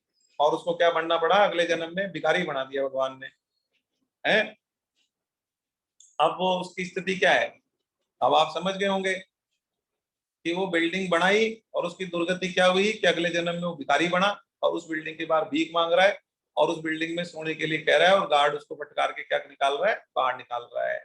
अरे कि तू इसमें सोएगा क्या, इस बिल्डिंग में, तू तो भिखारी है, तो बाहर सो भाई, हम अंदर नहीं सोने देंगे क्लास में। तो ये ये वास्तविकता है। तो हम क्या करते हैं पूरे जीवन, हाई तोबा, हाई पैसा, हाई पैसा, हाई पैसा जोड़ लिया, फिर उसी बिल्डिंग के बाहर भिखारी बनेंगे, या उस गली में कुत्ता बनेंगे, या कुछ भी बनेंगे, मतलब जो भी ऐसा करेगा, मैं भी। ठीक है। तो जो ऐसा कर रहे हैं उनके लास्ट में ये होने वाला है, तो उस बिल्डिंग के चारों तरफ घूमते रहेंगे। क्यों, क्योंकि ये तो आपको पता ही है, अंत समय में जो मति होती है ना, वही गति होती है। तो अंतिम में हमारी बुद्धि, अरे इतनी बढ़िया बिल्डिंग बनाई मेरी, मैं छोड़ के जा रहा हूँ, हाय हाय हाय, तो भगवान उस बिल्डिंग के आसपास में पैदा करेंगे कहीं, उस बिल्डिंग में चिपकली बना देंगे, आप घूमते रहना उस बिल्डिंग में। आपके कर्म ऐसे होंगे ना, चिपकली बनने जैसे, तो चिपकली बना देंगे उस बिल्डिंग में, घूमते रहना। ठीक है। तो ऐसा करने वाले हैं भगवान। तो आप समझ जाओ दुर्गति है वो दुर्गति होने वाली है, बहुत भयंकर दुर्गति होने वाली है। तो जो बिल्डिंगें हमने खड़ी करी है ना, उनमें छिपकली, चूहा या उसके आसपास में कुत्ता या भिखारी या वैसे बनने का मतलब सिस्टम हो जाएगा बहुत खराब। इसलिए भगवान ये कह रहे हैं कि भैया वो रात है, उसको जिसको तुम दिन समझ रहे हो ना वो रात है, और जिसको तुम रात समझ रहे हो वो दिन है। मतलब भगवान में लगना ये तो दिन है, और भोग और संग्रह में लगे रहना ये रात है। और ये सत्य घटना है, ये बिल्कुल सत्य है, बिल्कुल क्लियर। महापुरुषों को तो पता होता है ना, वो बता सकते हैं पिछला जन्म देख के। तो यहाँ पर हम आगे बढ़ते हैं, 2.70 में चलते हैं, पेज नंबर 85 पर। जैसे संपूर्ण नदियों का जल चारों ओर से जल द्वारा परिपूर्ण समुद्र में आकर मिलता है। नदियों का जल कहाँ मिलता है? समुद्र में मिलता है। पर समुद्र अपनी मर्यादा में अचल स्थित रहता है। भाई समुद्र जो है वो तो अचल रहता है, सारी नदियां आके उसमें मिल रही है, फिर भी समुद्र को कोई फर्क नहीं पड़ रहा, वो जैसा है वैसा ही रहता है, अचल रहता है। ऐसे ही संपूर्ण भोग पदार्थ जिस संयमी मनुष्य को विकार उत्पन्न किए प्राप्त होते हैं, वही मनुष्य परम शांति को प्राप्त होता है, भोगों की कामना वाला नहीं। मतलब एक व्यक्ति है, उसके पास सारे भोग हैं, गाड़ी भी है, मकान भी है, ये भी सब व्यवस्था है, लेकिन उसकी कोई भोगों में उसका कोई मन नहीं है, उसका मन है भगवान में। तो ऐसा व्यक्ति तो क्या होगा? परम शांति को प्राप्त होगा। ठीक है। और ऐसा व्यक्ति भी यदि भोगों की कामना रखता है ना, तो वो परम शांति को प्राप्त नहीं होगा। जिसके पास सब कुछ है लेकिन फिर भी उसकी भोगों की कामना है, तो उसको परम शांति प्राप्त नहीं होगी। लेकिन जिसके पास सब कुछ है और वो भोगों की कामना नहीं रखता है ना, तो वो परम शांति को प्राप्त होगा। जैसे राजा जनक थे, जैसे राजा दशरथ। अरे ये कोई रे राजा थे, सारे भोग इनके चारों तरफ थे, हैं, राजा थे, और वो राजा भी कोई छोटे मोटे राजा नहीं थे, बहुत ऐश्वर्यवान राजा थे। फिर लेकिन आप सोचो इनका भगवान में कितना मन था, कितने भगवान के बड़े भक्त थे। अब इतने बड़े भक्त थे भगवान के कि भगवान इनके घर में बच्चा बन के पैदा हो गए, भगवान ने इनके घर में जन्म ले लिया। राम जी दशरथ जी के घर में बेटा बन के पैदा हो गए, तो कोई छोटे मोटे भक्त रहे होंगे क्या दशरथ जी? आपको क्या लगता है दशरथ जी कोई सामान्य व्यक्ति थे? राजा थे, सारे भोग थे, लेकिन उनका मन भोगों में नहीं था, भगवान में मन था। दिन रात भगवान का जाप करते रहते थे, नाम लेते रहते थे। भगवान राम उनके घर में प्रकट हो गए। अरे भगवान राम के दर्शन हो जाए तो ये बड़ी बात है, जीवन का उद्धार हो जाए। और भगवान राम जिस घर में यदि बच्चा बन के, बेटा बन के यदि उत्पन्न हो जाए, जहाँ पहुंच जाए, तो आप सोचो वो कैसे भक्त रहे होंगे, कितने बड़े भक्त होंगे। ठीक है। तो वो बहुत बड़े भक्त हैं। राजा जनक है, जिनके स्वयं लक्ष्मी जी माता सीता जिनके यहाँ पहुंची है, जिनके यहाँ रही है। तो आप वो छोटे मोटे भक्त नहीं है, राजा जनक बहुत बड़े भक्त है, राज ऋषि की उपाधि मिली राजा जनक को। तो इसलिए यहाँ पर एक आ गया है कि भाई सारे भोग अवेलेबल है, लेकिन फिर भी आदमी का मन यदि परमात्मा में लगा हुआ है ना, तो वो तो परम शांति को प्राप्त होगा। और यदि उसकी भोगों की कामना है कि मैं भोग भोग लूं, सारे भोग उसके पास हैं, फिर भी उसकी कामना में भोग ही भोगूं, तो उसको परम शांति प्राप्त नहीं होगी। फिर वो भोगों की कामना वाला रहेगा, भोगता रहेगा, सुख दुख पाता रहेगा, और कभी भी मन उसका शांत नहीं रहेगा। पैसा कितना ही हो गया, सारे भोग उपलब्ध है, लेकिन आपके भोगने की कामना है, भोग लूं भोग लूं भोग लूं, तो आपका मन शांत नहीं रहेगा। सब कुछ उपलब्ध है, फिर आपका मन भगवान में लगा हुआ है, तो आप परम शांति को प्राप्त होगे। तो भाई अब देख लो, परम शांति को प्राप्त होना है या सांसारिक सुखों को प्राप्त करना है, ये आपको निर्णय करना है। भगवान ने तो स्पष्ट बता दिया कैसे परम शांति मिलेगी, कैसे दुखों से छुटकारा मिलेगा। अरे भगवान ने तो इतना बढ़िया ये यूजर मैनुअल है, अपनी जिंदगी को जीने का तरीका भगवान बता रहे हैं ना, इससे बढ़िया जीवन कुछ नहीं हो सकता। भगवान खुद आकर अपनी वाणी से, अपने मुख से बोल दिए। इसके बाद तो कोई अथेंटिसिटी करने की भी जरूरत नहीं है। और ये सब चीजें तो हम जो सुन रहे हैं तो स्पष्ट भी है, दिखता भी, समझते भी, हम भी समझदार हैं, हम लोग सब समझते हैं कि सही कहा जा रहा है, बिल्कुल सही कहा जा रहा है। चलिए आगे बढ़ते हैं। 2.71 जो मनुष्य संपूर्ण कामनाओं का त्याग करके स्पृहा रहित, ममता रहित, अहमता रहित होकर आचरण करता है, वह शांति को प्राप्त होता है। कुल मिलाकर कामनाओं का त्याग कर दो, खुद के लिए चाहिए इस चीज का त्याग कर दो, मैं ये भोग लूं, ये कर लूं, खुद के लिए ये कामनाएं है ना, उनको रखना बंद कर दो। तो क्या होगा? स्पृहा रहित मतलब किसी चीज में कोई वो नहीं है, स्पृहा नहीं है मतलब चाहिए नहीं, कोई चीज हमें चाहिए चाहिए चाहिए, तुम्हारे स्पृहा है, हमारा मन फंसा हुआ उसमें। ठीक है। लगाव है, हमारी कामना है, ठीक है। ममता रहित मतलब किसी में भी हमारी ममता नहीं है, ममता रखने की जरूरत भी नहीं है। ममता अच्छी चीज नहीं है, मोह अच्छी चीज नहीं है।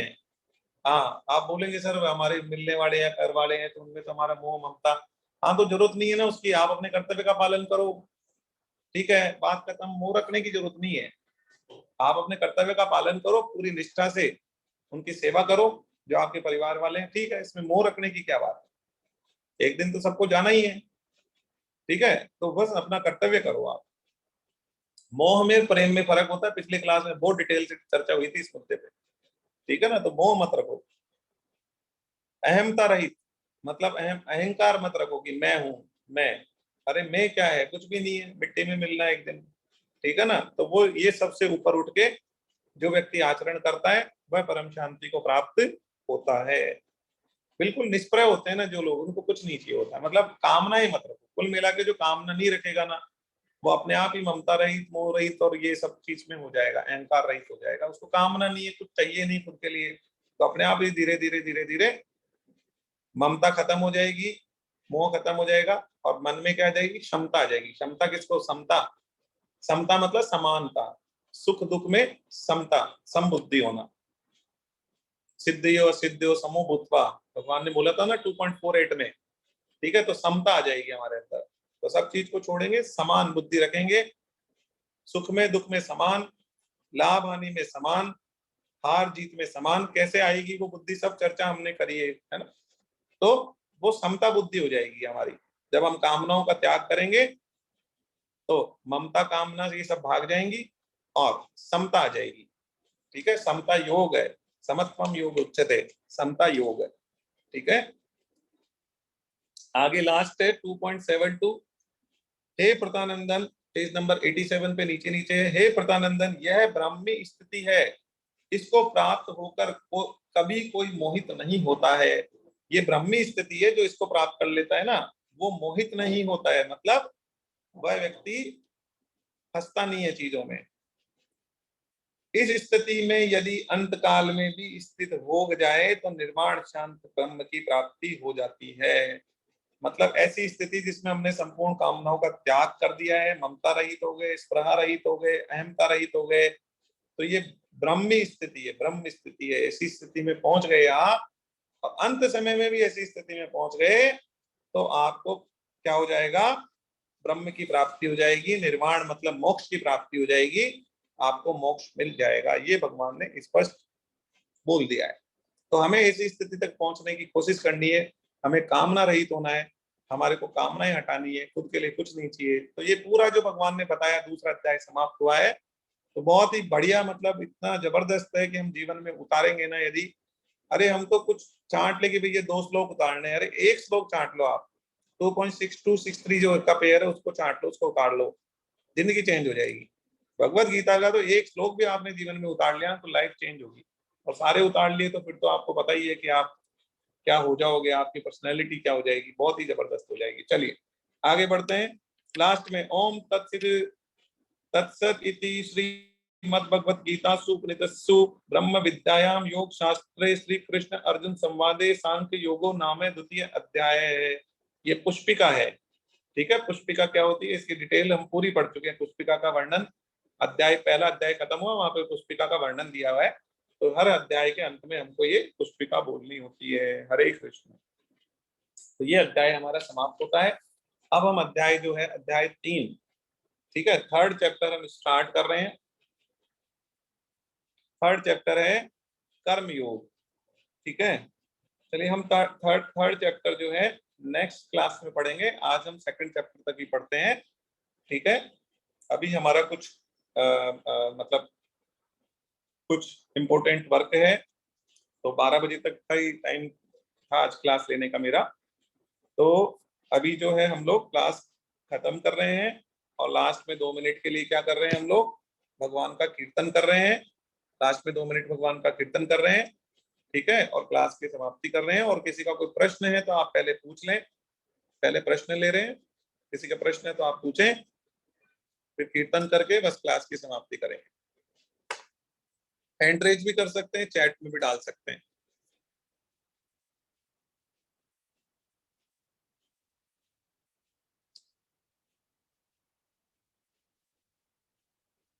चलिए, कोई प्रश्न नहीं आ रहा है तो हम जो है कीर्तन कर रहे हैं। राधे गोविंद भजो राधे गोविंदा। आप दोहराएंगे? आप में से कोई दोहराना चाह रहे हैं? अनम्यूट, मतलब मैं अनम्यूट कर देता हूं, जो यहाँ पे पार्टिसिपेट करना चाह रहे हैं ना कीर्तन में दोहराने के लिए, वो अपना हैंड रेज कर दें या चैट डाल दें।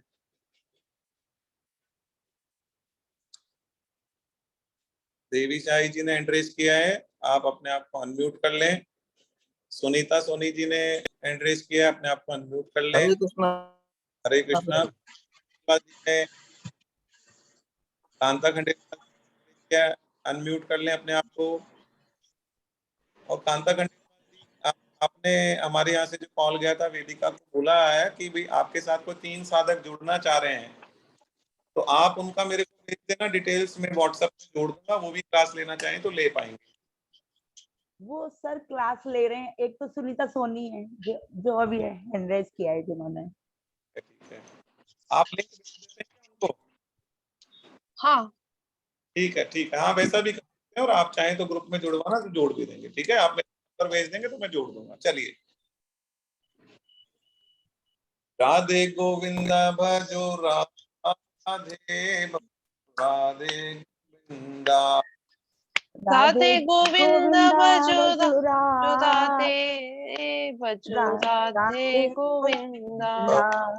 राधे गोविंद भजो राधे राधे गोविंदा।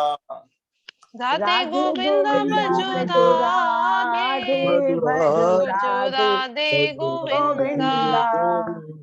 राधे गोविंद भजो राधे गोविंदा। राधे गोविंद भजो राधे गोविंदा। राधे गोविंद भजो राधे गोविंदा। राधे गोविंद भजो राधे भजो राधे गोविंदा।